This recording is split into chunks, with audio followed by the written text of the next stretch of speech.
اعوذ باللہ السمیع العلیم من الشیطان الرجیم بسم اللہ الرحمن الرحیم والذی ارسل رسولہ بالہدی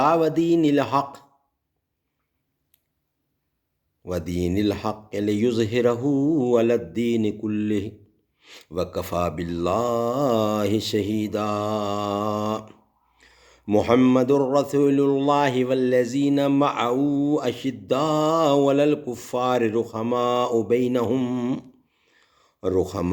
بینہم تراہم رکعا سجدا یبتغون فضلا من اللہ ورضوانا سیماہم فی وجوہہم من اثر السجود ذالک مثلہم فی التوراۃ ومثلہم فی الانجیل کزرع اخرج شطأہ فآزرہ فاستغلظ فاستوى علی سوقہ یعجب الزراء لیغیظ بہم الکفار وعد اللہ الذین آمنوا وعملوا الصالحات منہم مغفرۃ واجرا عظیما۔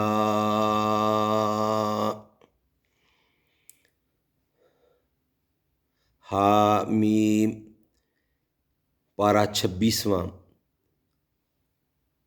سورۃ الفتح۔ والذی ارسل رسولہ بالہدی ودین الحق لیظہرہ علی الدین کلہ، وہی ہے جس نے بھیجا اپنا رسول سیدھی راہ پر اور سچے دین پر، تاکہ اوپر رکھے اس کو ہر دین سے۔ وَكَفَى بِاللَّهِ شَهِيدًا، اور کافی ہے اللہ حق ثابت کرنے والا۔ محمد الرسول اللہ، محمد اللہ کا رسول۔ والذین معه اشداء علی الکفار رحماء بینہم تراہم رکعا سجدا یبتغون فضلا من اللہ ورضوانا، اور جو لوگ اس کے ساتھ ہیں زور آور ہیں کافروں پر، نرم دل ہیں آپس میں۔ تراہم رکعا سجدا، تو دیکھے ان کو رکوع میں اور سجدہ میں، ڈھونڈتے ہیں اللہ کا فضل اور اس کی خوشی۔ فضلا من اللہ ورضوانا، اللہ کا فضل اور اس کی خوشی۔ سیماہم فی وجوہہم من اثر السجود، نشانی ان کے منہ پر ہے سجدے کے اثر سے۔ ذالک مثلہم فی التوراۃ، یہ شان ہے ان کی تورات میں۔ ومثلہم فی الانجیل، اور مثال ان کی انجیل میں ہے۔ کزرع اخرج شطأہ، جیسے کھیتی نے نکالا اپنا پٹھا۔ فآزرہ فاستغلظ، پھر اس کی کمزور مضبوطی کی اور پھر اس کی کمر مضبوط کی، پھر موٹا ہوا۔ فاستوى علی سوقہ، پھر کھڑا ہو گیا اپنی نال پر۔ یعجب الزراء لیغیظ بہم الکفار، خوش لگتا ہے کھیتی والوں کو تاکہ جلائے ان سے جی کافروں کا۔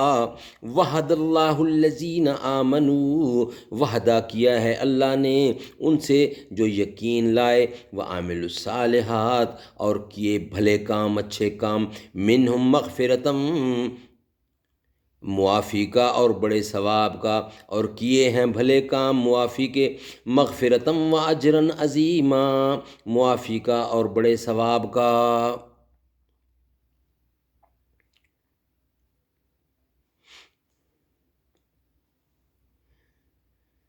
صدق اللہ العلی العظیم وصدق رسولہ النبی الکریم۔ پھر اللہ نے اپنے محیط علم کے موافق واقعات کا سلسلہ قائم کیا۔ وہ جانتا تھا کہ خواب کی تعبیر ایک سال بعد ظاہر کرنے میں کس قدر مصالح ہیں۔ مصالحت ہے جن کی تمہیں خبر نہیں، اس لیے خواب کا وقوع امثال نہ ہونے دیا، اور اس کے وقوع سے قبل تم کو لگتے ہاتھ ایک اور فتح عنایت کر دی، یعنی فتح خیبر یا صلح حدیبیہ، جیسے صحابہ فتح مبین کہتے ہیں، جسے صحابہ کرام فتح مبین کہتے ہیں، جیسا کہ سورہ حاضہ کے پہلے فائدہ میں ہم مفصل لکھ چکے ہیں۔ یعنی اصول و فروغ اور عقائد و احکام کے اعتبار سے یہ ہے سچا دین، اور یہ ہے راہ سیدھی جو محمد رسول اللہ صلی اللہ علیہ وسلم لے کر آئے۔ اس دین کو اللہ نے ظاہر میں بھی سینکڑوں برس تک سب مذاہب پر غالب کیا، اور مسلمانوں نے تمام مذاہب والوں پر صدیوں تک بڑی شان و شکوہ سے حکومت کی، اور آئندہ بھی دنیا کے خاتمہ کے قریب ایک وقت آنے والا ہے جب ہر چہار طرف دین برحق کی حکومت ہوگی۔ باقی حجت و دلیل کے اعتبار سے تو دین اسلام ہمیشہ ہی غالب رہا کیا ہے اور رہے گا، یعنی اللہ اس دین کی حفاظت کا گواہ ہے، اور وہ ہی اپنے فضل سے اس کو حق ثابت کرنے والا ہے، یعنی کافروں کے مقابلے میں سخت مضبوط اور قوی، جس سے کافروں پر روح پڑتا اور کفر سے نفرت و بیزاری کا اظہار ہوتا۔ قال اللہ تعالی وَلَتَجِدُوا فِيكُمْ غِلْظًا، وقال اللہ تعالی وَغَلُظْ عَلَيْهِمْ، وقال اللہ تعالی أَذِلَّةٍ عَلَى الْمُؤْمِنِينَ أَعِزَّةٍ عَلَى الْكَافِرِينَ۔ حضرت شاہ صاحب لکھتے ہیں، جو تندی اور نرمی اپنے خو ہو وہ سب جگہ برابر چلے، اور جو ایمان سے سنور کر آئے وہ تندی اپنی جگہ اور نرمی اپنی جگہ۔ علماء نے لکھا ہے کہ کسی کافر کے ساتھ احسان اور حسن سلوک سے پیش آنا اگر مصلحت شرعی ہو کچھ مذائقہ نہیں، مگر دین کے معاملے میں وہ تم کو ڈھیلا نہ سمجھے، یعنی اپنے بھائیوں کے ہمدرد، مہربان، ان کے سامنے نرمی سے جھکنے والے اور تواضع و انکسار سے پیش آنے والے۔ حدیبیہ میں صحابہ کے یہ دونوں شانیں چمک رہی تھیں۔ اشداء علی الکفار رحماء بینہم، یعنی نمازیں کثرت سے پڑھتے ہیں، اور جب دیکھو رکوع و سجدہ میں پڑے ہوتے ہیں، اللہ کے سامنے نہایت اخلاص کے ساتھ وظیفہ عبودیت ادا کر رہے ہیں، زیادہ ریا و نمود کا شائبہ نہیں، بس اللہ کے فضل اور اس کی خوشنودی کی تلاش ہے۔ یعنی نمازوں کی پابندی، خصوصاً تہجد کی نماز سے ان کے چہروں پر خاص قسم کا نور اور رونق ہے، گویا خشیت و خشوع اور حسن نیت و اخلاص کی شعائیں باطن سے پھوٹ پھوٹ کر ظاہر کو روشن کر رہی ہیں۔ حضرت کے اصحاب اپنے چہروں کے نور اور متقضیانہ چال ڈھال سے لوگوں سے الگ پہچانے جاتے ہیں۔ متقاضی جس کا ہوتا ہے، یعنی پہلی کتابوں میں خاتم الانبیاء صلی اللہ علیہ وسلم کے ساتھیوں کی ایسی ہی شان بیان کی گئی تھی، چنانچہ بہت سے غیر متعصب اہل ایمان ان کے چہروں اور طور طریقے دیکھ کر بول اٹھتے تھے کہ واللہ یہ تو مسیح کے حواری معلوم ہوتے ہیں۔ حضرت شاہ صاحب کھیتی کی مثال کی تقریر کرتے ہوئے لکھتے ہیں، یعنی اول اس دین پر ایک آدمی تھا، پھر دو ہوئے، پھر آہستہ آہستہ قوت بڑھتی گئی۔ حضرات